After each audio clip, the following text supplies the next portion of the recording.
When I entered this sleepy little Bosnian village, which is now a ghost town, I found only a single older woman living there. In the gully across the way from her house was a little monument. It is a mass grave where 37 of her family members and neighbors were found. In 1991, a man named Senad Medanovic had just wrapped his mandatory military service in the Yugoslav National Army and was doing some work in Slovenia. The war in Slovenia and Croatia broke out after the two states voted to secede from Yugoslavia for, among other reasons, Yugoslav President Milosevic's ambitions for a genocide of ethnic Albanian Muslims in Kosovo. Senad rushed back to his native Bosnia in fear for his family situation there.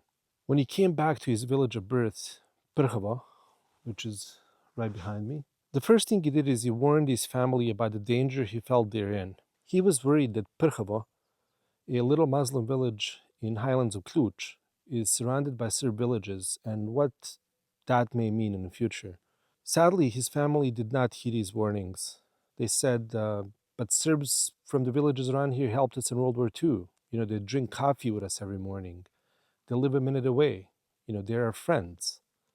Shortly after Bosnia too voted to secede from Yugoslavia, Serb extremists living there, not wanting the state to separate due to their greater Serbia ethno-state ambitions, began a campaign of genocide against Muslims and other non-Serbs.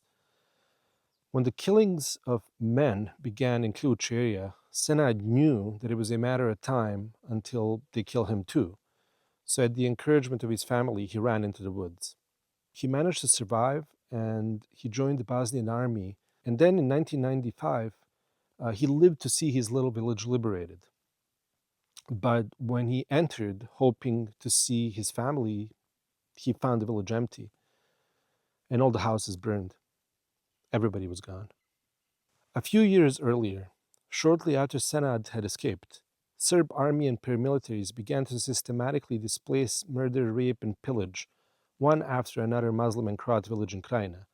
In late May, Serb neighbors that Senad warned his family about began shooting and throwing bombs, leading to villagers escaping to sleep in a forest nearby.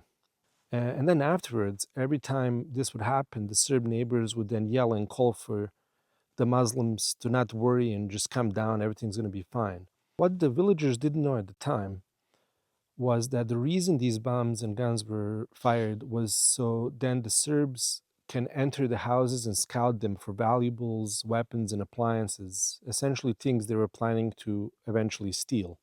On June 1st, 1992, the day had come for the Serb extremist genocidal plans for Prhovo. A group of Serb soldiers led by Boško Lukic and Marko Adamovic showed up at the doorstep of the village. Like in many other villages, they had a list of men they wanted out and told them to come outside and go with them. And then they took them towards the next village. After that, the part of the Serb units was ordered by Adamovic to kill all the women, children, and elderly and burn everything. They began shooting everybody on sight. Only a few were able to escape by running into surrounding forests. The women and children were summarily executed. One 18-year-old woman was first raped and then her throat was slit. Serb extremists told everybody hiding in the houses they'll be killed unless they come out.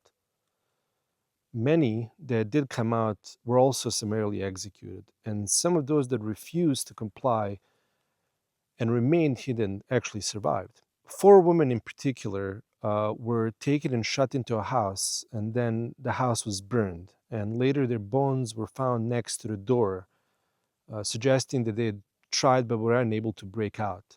By the end of that bloody day, 57 villagers were killed, mainly women and children, as well as 16 or so men who were separated and taken away and killed at a different site.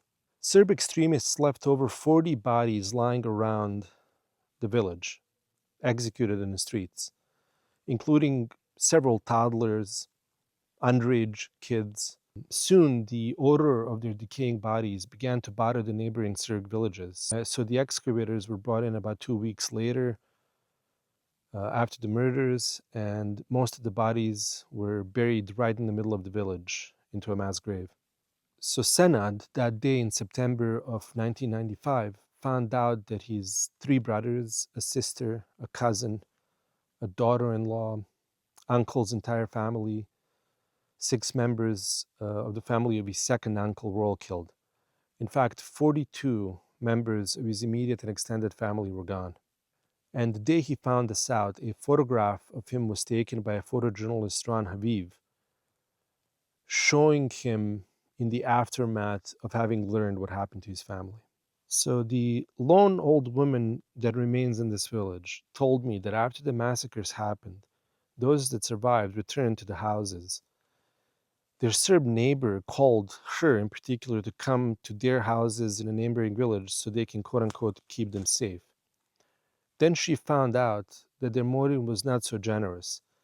She was asked if she has any family in Slovenia, where, like Senad, many had gone to work before the war began.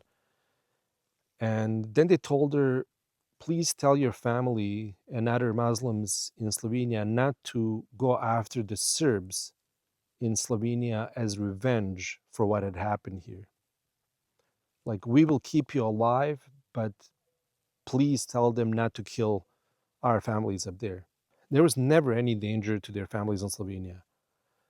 But the cultural state of paranoia was very telling. Serb extremists were living in their own fantasy world of mythic revenge fantasies, spooky, scary visions of Muslims, mired in viewing themselves as perpetual victims who had the right to kill. It was, in fact, in their dreams that they were acting these things out well before the genocide had happened.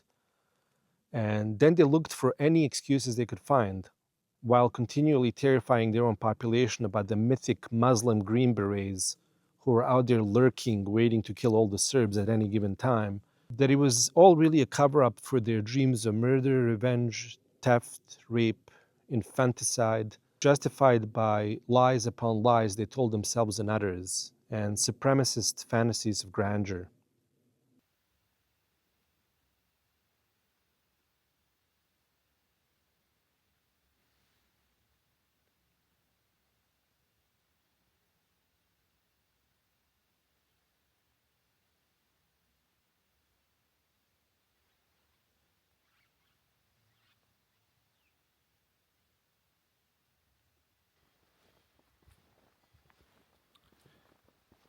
Can you guys hear how quiet it is here? There's like no sounds. This is what an aftermath of genocide sounds like. Once upon a time, you would have heard all sorts of voices here, especially children playing. This was many, many, many members of the same family, cousins. There was a lot of life here before the war. And now, well, you could hear it, just dead silent.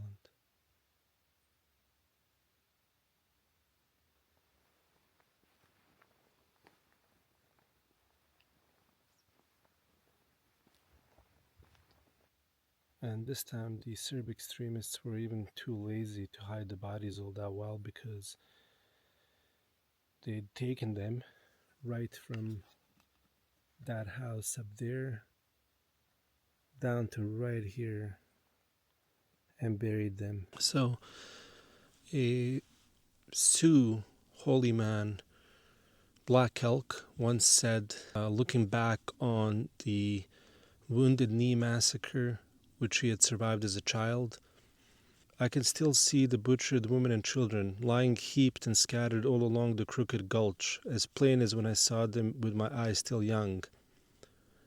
And I could see something else died there in the bloody mud and was buried in a blizzard. A people's dream died there, and it was a beautiful dream. Well, here in Prhovo, a dream died, and it too was a beautiful dream.